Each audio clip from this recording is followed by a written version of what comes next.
perfectly balanced, as all things should be. Or almost, at least. We've got It's Time to Release Negativity, Full Moon in Scorpio, and Aries, the Cavalier, and in reverse. And that whole deck is upright, but when it tumbled out onto the ground, it landed in reverse. And I couldn't help but notice how close that was to being almost opposite signs. Be Scorpio and Taurus. And when I did the dice roll, I got Taurus, the 7th house, and the South Node. So very close together on actually being balanced on either side. And the way I'm reading that with the South Node, because that's in Virgo right now, something we need to move forward on or with, despite it not being perfect. So we'll start getting some cards. And happy spring equinox. And it is also the Persian New Year. I read that. And video 300, actually. Which is why I have all the Greek stuff out. And I thought that was interesting. Because I didn't know it was the Persian New Year until just like haphazardly clicking on CNN and reading that headline.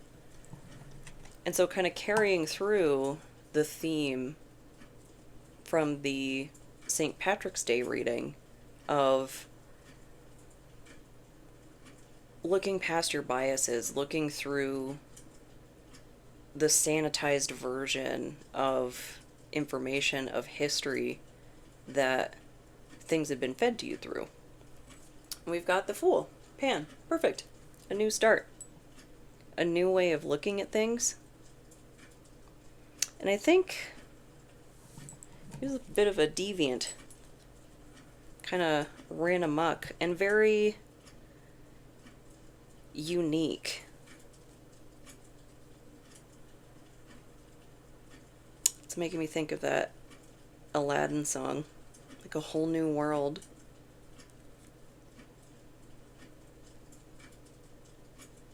So sort of, you can put it in the context of you'll never be ready.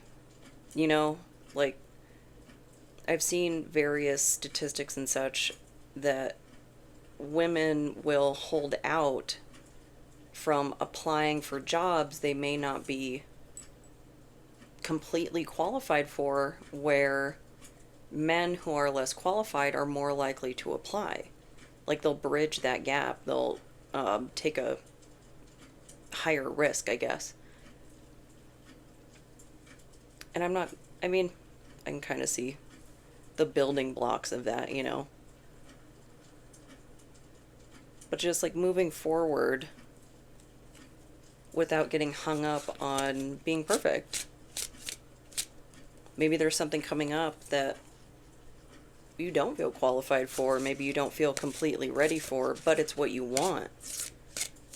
You know, if you try and fail, then you figure out how far, like how wide that gap actually is, to know what you need to do to bridge it. But if you don't give yourself that opportunity to fail, you're not going to have a full understanding of really where you are, you know, testing out your skills, your chops.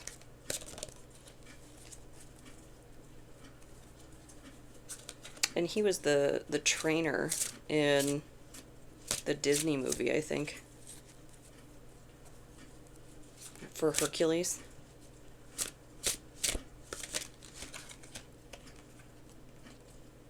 And we've got 10 of Swords and the Tower in reverse. Oh. Is your new beginning causing a stir? Why? Because you're releasing negativity. Is that like a mirror? You're exiting a situation, causing, I don't know, maybe some reflection.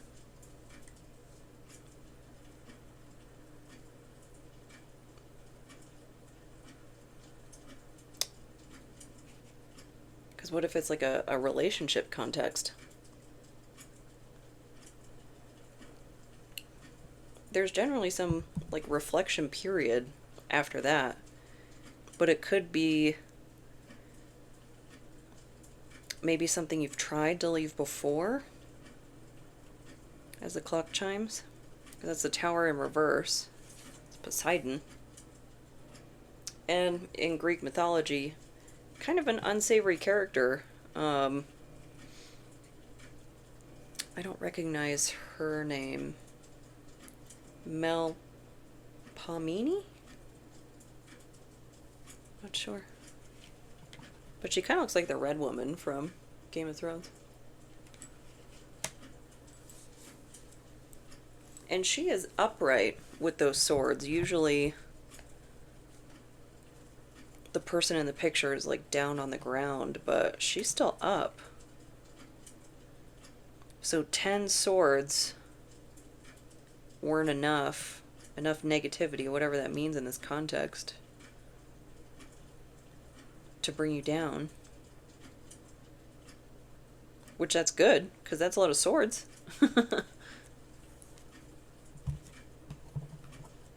But not appreciated, for sure. And I mean, why wouldn't you want to release that, to get back up from rock bottom? So what is this rock bottom? What is the context of this conflict? Because it feels like an ongoing, like a situation that won't end. Doesn't want to end. Because in the upright, this card talks about like antagonistic destruction. But then in reverse, it might be more like controlled destruction. Like it's the relationship that you know you have to leave, but partner's giving you a hard time. Or you don't want to, I don't know, jostle the larger family system. Or maybe even they're a contributing factor too as to why this has been so difficult to exit.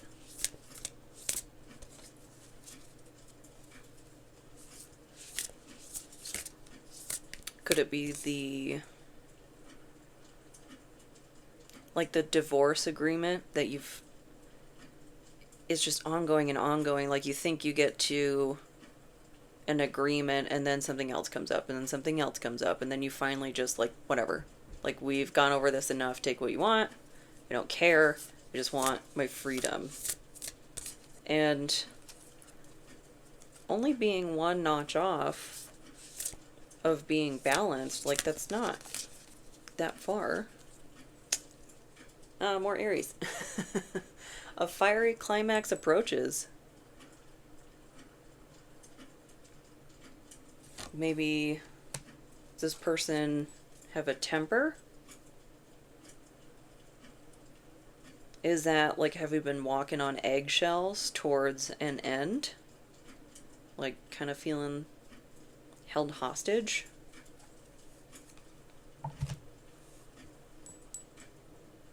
It's a hard situation to be in. Because when you just want to be done and that door isn't opening, that's so frustrating. But they can't go on forever. It just can't. And I mean, we have the Fool and double Aries here. One upright, one reversed, so more balanced. But it's the beginning of the like astrological new year, Aries season. So something can't come forward. Like it feels like it's overstayed its welcome.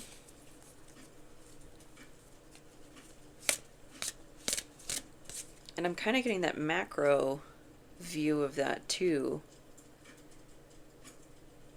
Like just thinking back to the Persian New Year and the way we look at Persian history through the Greek lens. Like it's an overstayed perception. Because when you're in like a legal situation like that, there's things that have to be handled and discussed in private, like in confidence, just the nature of things, right? But that is a form of like containing you. It's keeping you in place. Because maybe you're staying pretty quiet about it until you fully understand like what the agreement is going to be. Which seems like a yes. And a sideways. So something's still being deliberated. We've got the diplomat and the strategist, yeah. Amphitrite and Athena. And this is it Lore Olympus? This is based on a comic book, which I didn't realize. I was just looking for something Greek.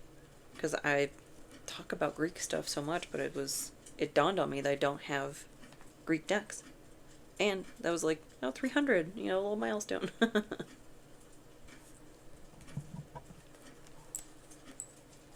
So diplomat, the strategist, to a fiery climax. Tell me more. It's such a pretty deck too, with the gold edges and everything. The Mythos Tarot.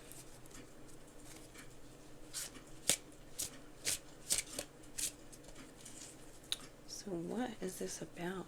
This conflict, this never-ending deal. Queen of Cups, Phoebe, who might be one of the 9 muses, I think.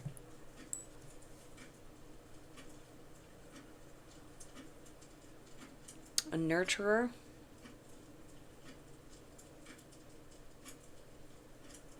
Kind of looking off into the distance. I'm getting that like yearning for freedom vibe, ready to go your own way. On that new beginning, on that new journey.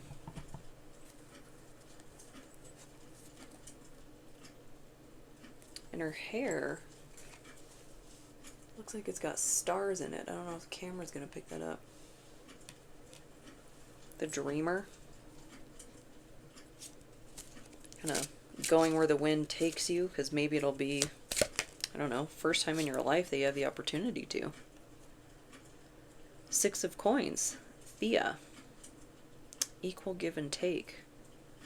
She looks a little sad though.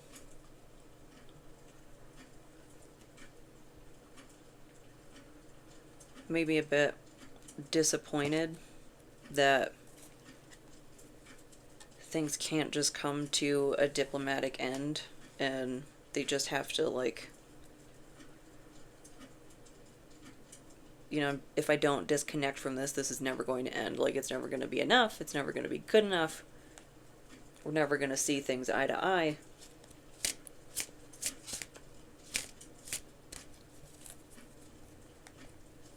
And like, how do you reason with someone who knows you're unhappy, who knows you're trying to leave, who knows you're trying to like just exercise your agency and your autonomy, but they're still trying to contain you? Like, they know what your wishes are and they're actively trying to go against that, even if they're not saying it. Like, their behavior, you can't reason with that. You have to get away from that. Justice, yeah. And Wheel of Fortune, Demeter and Themis. And for the Wheel of Fortune, the this is my nemesis card, but in this deck, she is Two of Swords.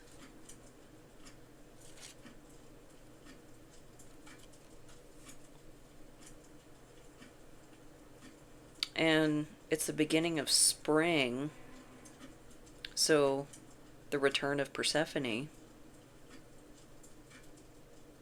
Favorable outcome to whatever this justice is, whatever this conclusion is. The fiery climax. I don't quite get why fiery, though. Is that an anxiety?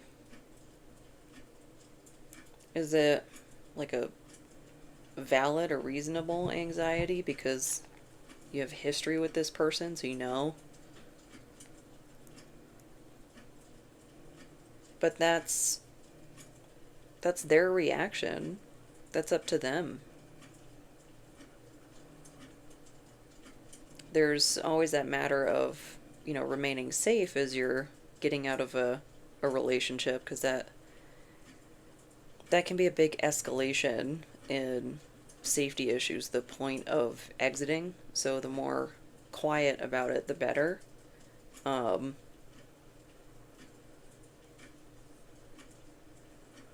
But they're going to have to process their own emotions, you know, in any case.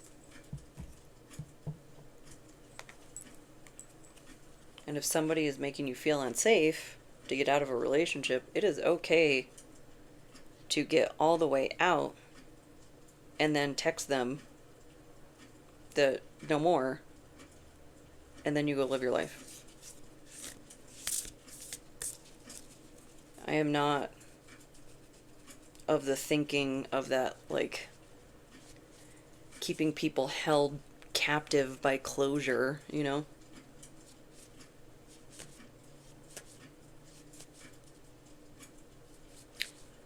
So what's the drag on the exit, like on the forward movement? Like, what's the holdup? Because it kind of feels like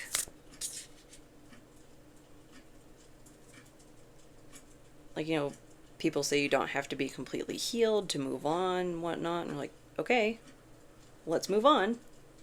Time to go. Like, why can't we get this moving?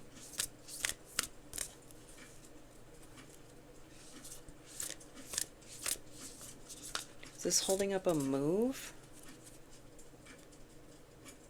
Like a big move? And I mean, if you're dealing with kids, it's not avoidable to let them know about that, you know?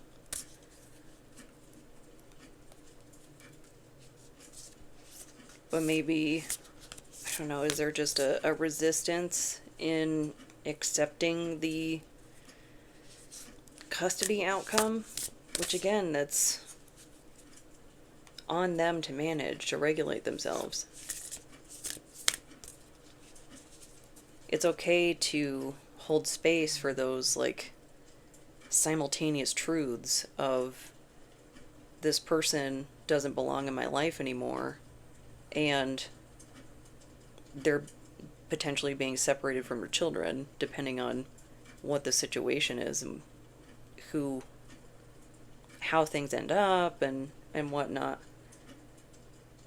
But that's still theirs to manage. And that can be a hard space to hold,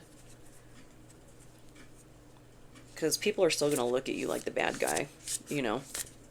And especially if you are abiding by, like, the code of honor of remaining private and keeping things confidential and whatnot, but they haven't, you're just going to look like the bad guy, which, if these people aren't going to be in your life anymore, I don't know, does it matter enough to stop your forward momentum? Oh, momentum. The energy is gaining momentum. It's very synchronous reading. A new romantic cycle begins. New moon in Libra and waxing moon.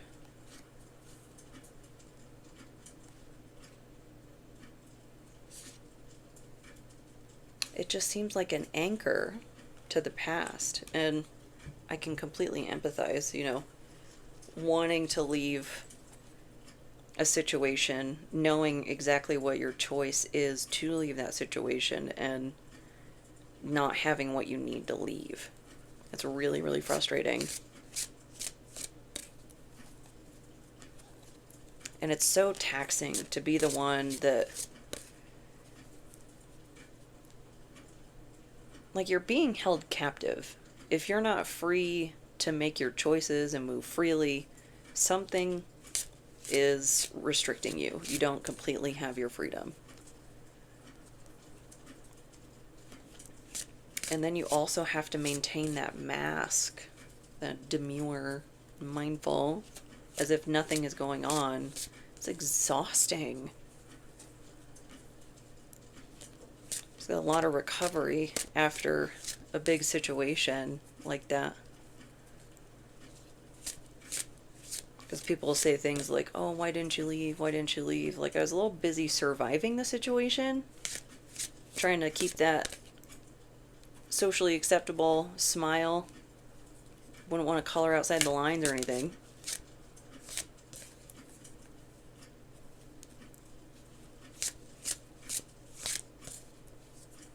Performative support. Is that something you've been getting as going through this? That makes it even harder.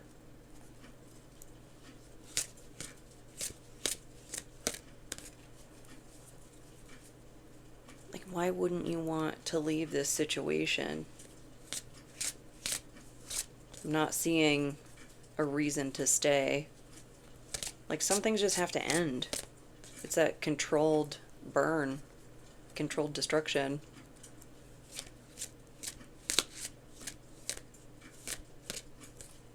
And that is the ideal route, because some things get so out of hand and you end up getting so entrenched, controlled. You don't have control of your own finances, things like that. That things do kind of have to become explosive and volatile in order to, like, shake yourself free of those constraints. It's not fun when things get to that point. So I can definitely empathize with the desire to remain cordial and just see it through. Aphrodite.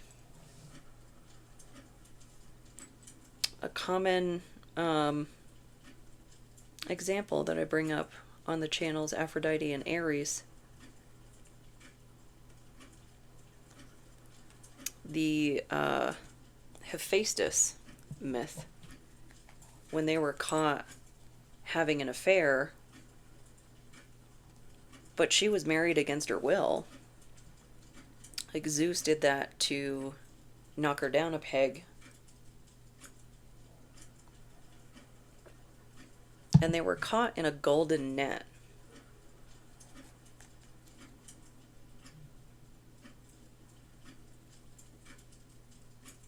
So I feel like it's just emphasizing that theme of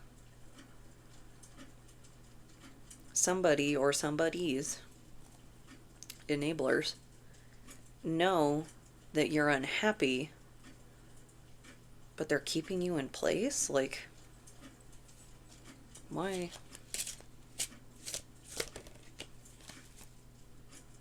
Ace of Coins. Aeolus? Don't know if I'm pronouncing that right. An opportunity to keep you from an opportunity? Oh, is it from, because if we're sticking with that theme of if this is some sort of family situation, you know, Aphrodite, a new romantic cycle, is it getting with somebody new, like starting a new relationship, maybe even moving, like having to sort out custody things. Yeah, maybe that's it. 5 of Cups. Leith grief.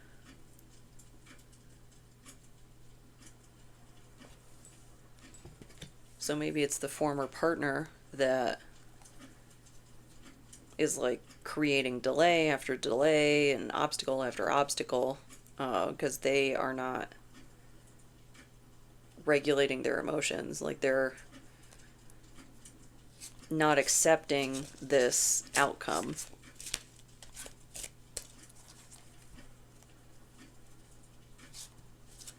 And even though it's incredibly difficult, stopping you from exercising your agency, that's not okay. And that's theirs to come to terms with. Yeah, we've got Nine of Wands. Bia? Boundaries. The Wounded Warrior. Maybe you're gearing up for some sort of conflict, as the clock chimes. You know, I totally understand that. And you want to have your wits about you. You know, we've got Aries out here a couple of times, and a lot of conflict energy. But it's not letting it eat away at you, which can be really, really difficult. I'm a ruminator. I totally understand. But even setting timers can help. That's a technique that has helped me manage my rumination, anxiety, things like that. Because with rumination, it's going to come around again. Like that was one of the things I really had to just accept, that it is the way it is. And it became much more easier to manage once I stopped like shoulding it to death. You know, that I should be able to like stop this indefinitely. Like, no, it's just a feature I have now. Not a great one, but it's there. Timers can be really helpful though, in that like I will give myself 5-10 minutes, whatever, to like doom scroll in my mind. Like to obsess about this thing, to be mad about it, to be upset. But then when that timer goes off, I need to recenter, reground, and I got to move on with my day. And that validates that feeling, the worry, whatever's making you spin out of control, and gives it a place to spin. It's like if you've ever driven in snow, a great way to learn how to handle the car, like before you're out there on the roads, is to go out into an empty parking lot and see what happens. Like, see what happens when you slam on the brakes and whatnot. Like, just, you know, be safe. Watch out for light poles and things like that. But you have to learn somehow, you know. So what do we need to do to steer into the skid? Because it seems like this is going to be a not fun conflict. And conflict is not fun. Sometimes it's unfortunately necessary, though, to clear the way forward, like clear that bridge. Maybe there's something blocking the bridge, I don't know.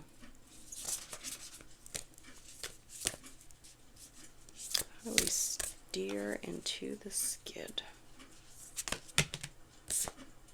Hold your vision. Fixed moon. And it's almost a half moon. So that's that not quite perfect. And I just heard that Britney Spears song in my head. Not a girl, not quite a woman, something like that. So like a liminal space. And I saw a meme today. It was like, the phrase liminal space sounds really intellectual, but it's just hallways. They're not wrong.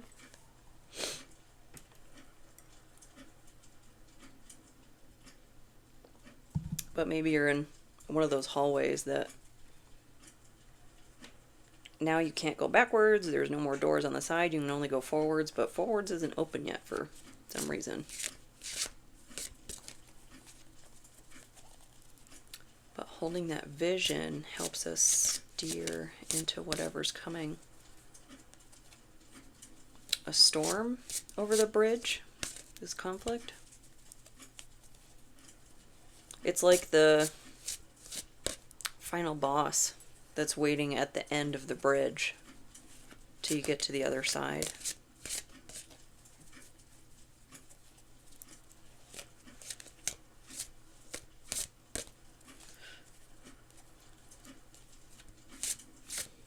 So, tell me more about holding vision. Eros, the devotee. Cupid, more romance, relationship. So I'm guessing this would be for somebody who's already seeing someone. Doesn't necessarily have to be that. Maybe you are detaching from the ideas once previously held around relationships. Like what I was talking about with 300. We're looking at Persian history through the Greek lens. I've been re-examining, what do I want going forward? Because I wouldn't necessarily use the word poly, but I also don't like compulsory monogamy either. Like this whole idea of the one. This, was it like scarcity mindset? That there's only, one person out of all the 8 billion for you? And you just so happen to land in the same area as them. You speak the same language. Like, I don't know. I don't like that idea that it's so limited.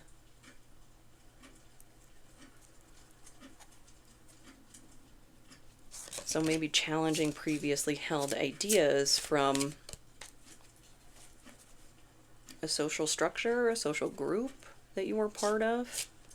Maybe it's this this relationship, like the dissolution of that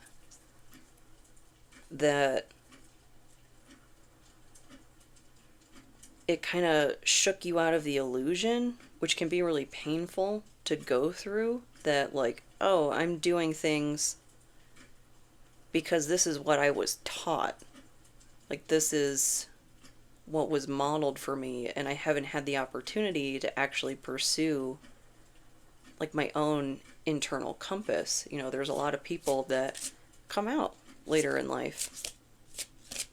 Maybe they didn't have a supportive structure where that was a safe choice.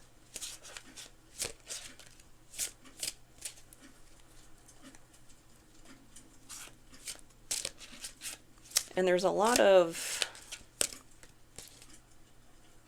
I don't know, I'm trying to think of how to phrase this. Because most of my dating history is with men.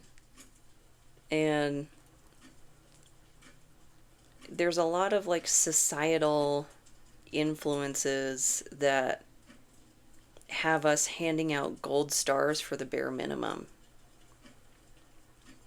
And that's not a fun thing to walk away from, because there can be a lot of like animosity and conflict. And when you start challenging the like, okay, I'm consistently having to coach you, be patient, be temperate. Artemis here.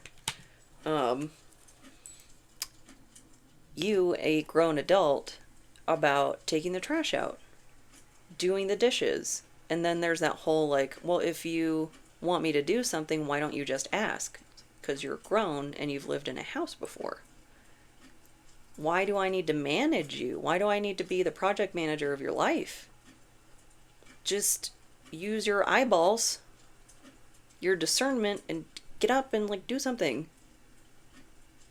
And then it can turn into weird arguments, but like with productive procrastination, like, you know, an argument about housework turns into washing the driveway? Like, what? What about the dishes, the laundry, the more immediate things? And Artemis, famously, does not appreciate anybody butting in on her territory. Her and her crew, very protective. So maybe between her and the Nine of Wands here, maybe your boundaries have become very developed through this situation.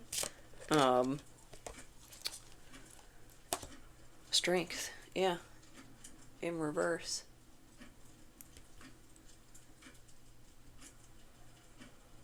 Maybe developed but not strength tested yet?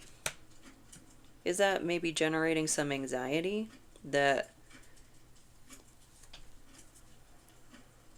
some regression? Maybe worried about that regressing during an upcoming conflict? Which, set your timer. Set your worry timer. Worry about it for 10 minutes and then recenter. The devil, Hades, trying to pull you back into the underworld. Yeah. Persephone has escaped and he's unhappy because there's tears coming down his face. And Cerberus looks like a puppy there. So I'm kind of getting like not as scary as it seems. Like maybe the big feelings are making the anxiety really big.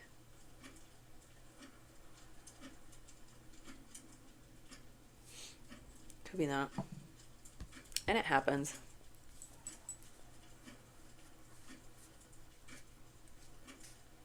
And I mean, if you're in some sort of legal something or other, you can just stick to your position statement or whatever that is, I imagine. Like, this is where I stand, and that's it. And that also works for boundaries, too, like outside of something official. The broken record technique, that if someone keeps trying to press past your boundaries, just keep repeating it. And that's going to feel really awkward, especially if you are a recovering people pleaser. Not only to say no, but to say no in rapid succession. That can definitely turn up the fight or flight for sure. And that's okay. Like, just hold your ground. Keep saying no. Keep repeating it until they back off. It unknown how many times that is going to take. Maneater. It's a video game, actually. Good way to check out. It's a really fun game. It's like if Bee Horror was a game, because you play as a great white shark. Like, do you need any more explanation? But a great white shark that gets powers and stuff the more like you play and like you earn things. It was a really fun game. In fact, I might even start that over, because I think I got all the like power sets or whatever it was. But I haven't come across another game quite like that. That is just in that same degree of absurdity. It was a lot of fun. So whatever that is for you, that calms down that anxiety, something immersive, because you can get pretty far with deep breathing and yoga and things like that, but sometimes you really, especially if you're ruminating, something to hold your attention just a little bit more. But overall, I hope this helps, I hope this resonates, and if it doesn't, I hope the next one does. Thank you so much.